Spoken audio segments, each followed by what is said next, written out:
Namun kesyukuran terbesar itu adalah ketika kita menemukan bertemu kembali dengan Ramadan, bulan suci Ramadan. Maka kalau di spanduk-spanduk itu pasti ada tulisan marhaban. Marhaban ya Ramadan. Dalam tradisi Arab, marhaban itu dipakai untuk menyambut sesuatu yang baik. Maka kalau di kampung kita dulu, kalau kita ada walimah, itu pasti ada tulisan marhaban ahla wa sahlan. Jadi ketika menyambut sesuatu yang baik, itu kita pakai marhaban. Oleh karena itu, di bulan Ramadan isinya adalah kebaikan-kebaikan. Mohon maaf saya diberi waktu 7 menit, namanya kultum. Tapi mohon izin nanti mungkin 7,5 menit, lebih 30 detik. Bapak Ibu jamaah yang dimuliakan Allah, kita nengok sejarah sebentar, bahwa di bulan Ramadan itu ada 3 peristiwa penting yang mewarnai perubahan peradaban umat manusia. Dan sebagai muslim dan muslimat kita harus tahu ini. Ya, karena hari ini di antara 8 miliar penduduk manusia, muslim itu sekitar 2 miliar Bapak Ibu sekalian, dan kita sebagai muslim itu dianggap masih sebagai kelompok atau yang mengalami ketertinggalan. Bahkan dalam penguasaan ekonomi dunia, muslim itu enggak sampai 30%, yang 2 miliar itu. Nah, barangkali dengan menengok sejarah kita akan lebih bersemangat lagi bagaimana kita mewujudkan satu prinsip di dalam agama kita, yaitu sebagai rahmatan lil alamin. Bapak Ibu yang saya hormati, peristiwa pertama adalah turunnya Al-Qur'an. Maka di dalam bulan Ramadan itu nanti kita sering melakukan peringatan nuzulul Quran. Nah, para ulama itu menyampaikan kepada kita bahwa turunnya Al-Quran itu ada 3 tahap, ya. Yang kemudian tahap terakhir itu adalah dari Baitul Izza kepada Rasulullah SAW melalui Jibril, melalui malaikat Jibril. Nah, Bapak Ibu sekalian saya hormati, kalau kita lihat sejarah, kira-kira hari-hari atau bulan-bulan menjelang turunnya Al-Quran, surat Al-Alaq, itu Rasulullah SAW memang melakukan satu kegiatan yang biasa juga dilakukan oleh Nabi Ibrahim alaihissalam, yaitu menyepi di Gua Hira. Karena memang masyarakat jahiliyah pada waktu itu adalah masyarakat yang tidak tidak disukai, atau masyarakat yang tidak diinginkan oleh Rasulullah SAW yang sudah bergelar Al-Amin dari sejak kecil. Maka setelah melakukan uzlah atau menyepi di Gua Hira itu pada tanggal 17 Ramadan, ya, atau di dalam penanggalan Masehi itu ada seorang peneliti yang mengatakan bahwa Al-Quran itu pertama kali turun itu di awal Februari. Jadi kita puasa ini deket-deket pas nanti turunnya Al-Quran pertama kali. Kenapa ini penting?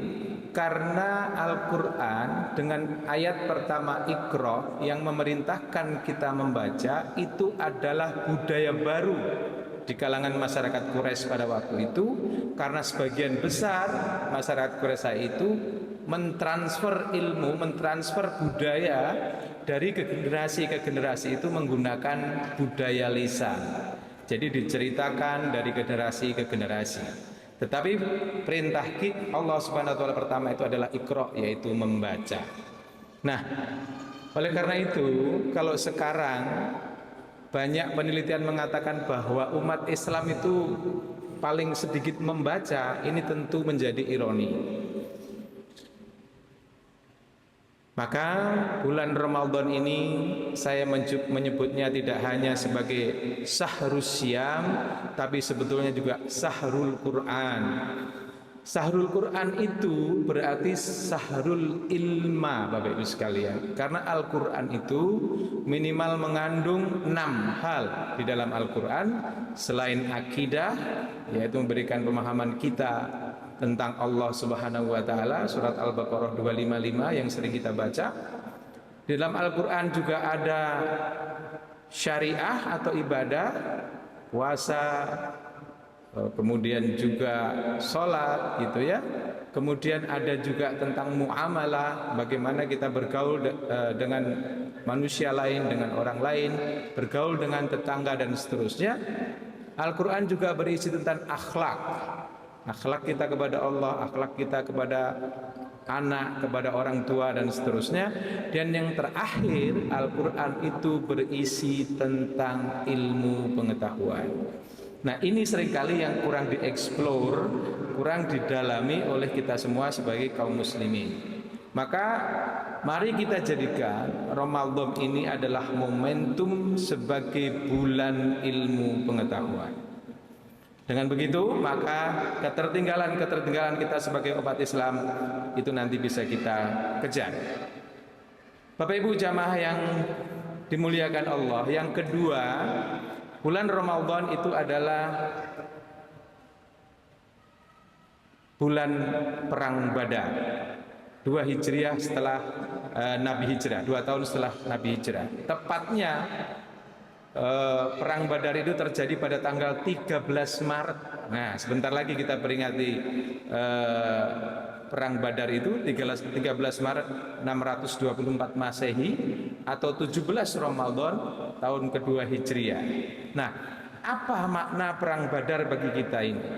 Perang Badar adalah bukti bahwa organisasi, teknologi, sistem komunikasi, leadership itu dijalankan oleh Rasulullah dan umat muslim pada waktu itu, sehingga yang 313 orang itu mampu mengalahkan 950 pasukan kafir. Ini penting bahwa orang Islam adalah orang yang harus terorganisir. Mereka ada dalam satu masyarakat komunitas yang saling menguatkan satu sama lain. Maka momentum Ramadan ini harus kita jadikan juga bahwa kita melakukan penguatan yang terorganisir antara satu dengan yang lainnya. Perang Badar dimenangkan oleh Rasulullah dan umat muslimin pada waktu itu, dan setelah pulang dari perang Badar itu Rasulullah disambut kembali di Madinah. Kalau seringkali kita di kampung-kampung sering mendengarkan Tola al-Badru alaika. Nah, ini adalah cerita tentang ketika Rasulullah pulang dari perang Badar kembali ke Madinah, ditunggu-tunggu dan kemudian disambut oleh masyarakat Madinah dengan nyanyian Tola al-Badru alaika. Bapak Ibu sekalian yang saya hormati, yang terakhir juga peristiwa sangat penting, yaitu yang namanya Fathum Mekah atau direbutnya kembali kota Mekah oleh pasukan kaum muslimin yang dipimpin Rasulullah karena kafir Mekah, kafir Quraisy mengingkari perjanjian Hudaibiyah. Ini menjadi penting bahwa dakwah kita, dakwah Rasulullah pada waktu itu, dakwah yang telah memiliki kekuatan. Karena perbedaan Rasulullah di Mekah dan di Madinah itu adalah kota Madinah disebut sebagai Madinah atau kota, dulunya namanya Yathrib, menjadi sangat teratur, menjadi sangat terorganisir, tersentral di dalam masjid, dikoordinasi leadershipnya oleh Rasulullah, maka menjadi satu kekuatan yang kuat. Maka pada saat itu Rasulullah karena diingkari perjanjian Hudaibiyah itu terpaksa harus melakukan ekspansi ke kota Mekah dan akhirnya dimenangkan oleh Rasulullah SAW, dan itu terjadi pada tanggal 20 Ramadan tahun ke-8 Hijriah. Dan hari ini kita saksikan Mekah menjadi kota yang sangat modern karena apa yang terjadi di Madinah yang dibangun oleh Rasulullah SAW diterapkan di Mekah. Tetapi yang penting Bapak Ibu sekalian, ketika pasukan Muslim sudah menguasai kota Mekah dan ketika semua orang kafir itu tertangkap dan mereka ketakutan karena pada waktu itu semua akan dipanggal, tapi Rasulullah SAW memaafkan mereka semua dan kemudian mempersalahkan mereka kembali ke rumah masing-masing. Inilah fase yang disebut sebagai rekonsiliasi. Maka ketika satu masyarakat, satu negara mayoritas Muslim itu pasti memberikan kesejahteraan, pasti memberikan kedamaian kepada seluruh warganya, tidak hanya bagi yang Muslim namun juga bagi yang non-Muslim. Sesi terakhir Bapak Ibu sekalian saya hormati, mudah-mudahan tidak terlalu lama, saya ingin sedikit menyampaikan tentang puasa. Kenapa puasa ini diwariskan kepada kita?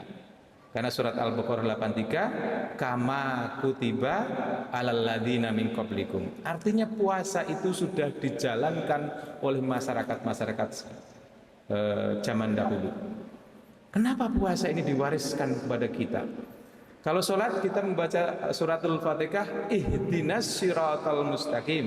Ya Allah, tunjukkan aku jalan yang lurus. Siapa jalan yang lurus itu? Jalannya siapa? Siratal ladzi na'an amta alaihim, yaitu orang-orang jalan orang-orang baik terdahulu. Nah, jalan terbaik orang dahulu salah satu yang diamalkan adalah puasa. Lalu ada apa dengan puasa ini? Ya, ini penting untuk kita ketahui Bapak Ibu. Yang pertama, cuma ada hal yang perlu saya ingatkan, bahwa manfaat puasa baik secara rohani maupun secara fisik itu hanya hikmah ketika kita menjalankan puasa. Tetapi niat puasa kita tetap harus karena Allah Subhanahu wa ta'ala. Bapak Ibu yang saya hormati, kita hidup hari ini, panjenengan duduk, kita semua bekerja, kita semua bermain dan seterusnya, itu karena kita memiliki 5 komponen di dalam tubuh kita, 5 sistem di dalam tubuh kita. Yang pertama adalah sistem neurologi. Apa-apa yang ada di kepala kita yang akan mengontrol seluruh perbuatan kita. Kemudian kita memiliki sistem kardio, respirasi, dan vaskuler. Ada jantung, ada paru-paru, ada pembuluh darah yang bekerja. Yang berikutnya kita punya sistem namanya sistem muskuloskeletal. Ada otot yang kita bisa pegang, ada tulang kita yang mampu menopang badan kita tegak, dan yang terakhir adalah sistem endokrin. Sistem endokrin itu seperti pulsa Bapak Ibu sekalian. Tubuh kita kalau nggak ada sistem endokrin tidak mungkin bisa bekerja. Nah, seluruh sistem itu bisa bekerja apabila kita memiliki energi. Dari mana energi itu kita dapat?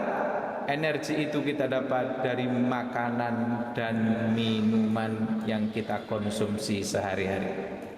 Akan tetapi seringkali kita makan dan minum itu tidak terlalu banyak, sementara kebutuhan energi di tubuh kita lebih sedikit. Maka kemudian menumpuk di dalam tubuh kita. Jadilah itu kita mengalami kegemukan, kita mengalami diabetes mellitus, kita mengalami kolesterol tinggi, kita mengalami segala macam karena energi itu tidak terkelola dengan baik. Nah, puasa yang diamalkan oleh umat-umat zaman dahulu ternyata gitu ya, itu memiliki beberapa aspek yang penting. Salah satunya adalah mampu mengontrol energi yang kita punya, karena dia merubah seluruh sisa-sisa gula, kemudian juga karbohidrat, juga lemak yang ada dalam tubuh kita disirkulasi karena kita menunda memasukkan makanan di dalam tubuh kita. Maka yang punya gula akan menjadi lebih sehat, yang punya kolesterol juga akan lebih sehat, yang punya trigliserid juga akan menjadi lebih sehat. Maka kalau orang-orang lain mengatakan jangan puasa nanti kita lapar, kelaparan, jangan puasa nanti kita kurang gizi, semuanya tidak benar. Puasa justru menyebabkan seluruh komponen di dalam tubuh kita berjalan dengan baik, terutama pada sistem endokrin. Bapak Ibu yang saya hormati, sistem endokrin yang kedua yang disebut sebagai hormon. Hormon terkait dengan pertumbuhan disebut sebagai growth hormone juga mengalami pertambahan ketika kita menjalankan puasa. Kalau otot Bapak menjadi sangat kuat, tulang juga menjadi sangat kuat, ini karena pengaruh hormon growth factor. Dengan puasa, ternyata sekresi hormon ini menjadi lebih baik. Oleh karena itu sekali lagi kita bisa menangkap kenapa puasa itu diwariskan kepada kita pada bulan Ramadan ini. Puasa pernah dilakukan oleh umat-umat zaman dahulu, bahkan seorang filosof Yunani Aristoteles mengatakan bahwa hal yang terbaik untuk mengobati seluruh penyakit kita adalah menunda masuknya makanan di dalam tubuh kita. Maka seringkali kalau di rumah sakit itu Bapak Ibu sekalian kalau dirawat, jangan makan ini, ukuran makannya ditetapkan dan seterusnya, hanya untuk memenuhi persyaratan bahwa menunda masuknya makanan yang berlebihan ke dalam tubuh kita itu menyebabkan kesehatan. Nah, oleh karena itu yang terakhir Bapak Ibu sekalian, yang ingin awet muda, yang ingin tetap prima, maka puasa itu melahirkan apa yang disebut sebagai autopagi. Autopagi adalah satu mekanisme yang dijalankan oleh sel di dalam tubuh kita, yaitu memakan sel-sel yang rusak di dalam tubuh kita untuk diolah kembali menjadi sel-sel yang lebih sehat.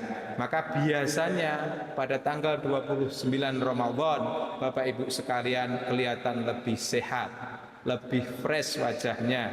Sayangnya nanti tanggal 2, tanggal 3 sudah gemuk kembali karena ketupat opor yang masuk tadi kita tidak kontrol. Oleh karena itu Bapak Ibu sekalian, Al-Quran itu diturunkan menjadi obat. Obat itu nanti kita ada pertemuan lain kita cerita tentang ini. Wa nunazzilu minal qur'ani ma huwa shifaa'un wa rahmatan lil mu'minin. Bapak Ibu sekalian, Al-Quran diturunkan kepada kita memiliki peranan yang sangat penting dalam kehidupan sehari-hari. Maka mari untuk yang sudah lancar membaca, sudah melancar Iqra, mulai tilawah.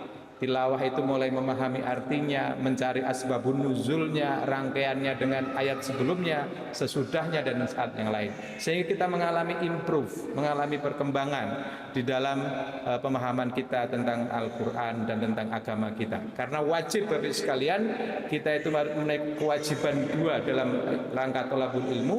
Yang pertama adalah tafaqquhu fiddin, ini berlaku untuk orang dewasa manapun, maka pemahaman kita terhadap agama harus semakin naik. Yang kedua, kewajiban kita yang belajar ilmu sosial, yang belajar kedokteran, yang belajar keperawatan juga wajib mempelajari ilmu-ilmu itu untuk kita menjadi lebih baik. Insya Allah dengan begitu maka Al-Quran membawa kita kepada satu masyarakat yang baldatun thayyibatun warafun ghafur. Billahi taufiq wal hidayah, nasrun minallahi wa qarib, wa basyiril mu'minin. Wassalamualaikum warahmatullahi wabarakatuh.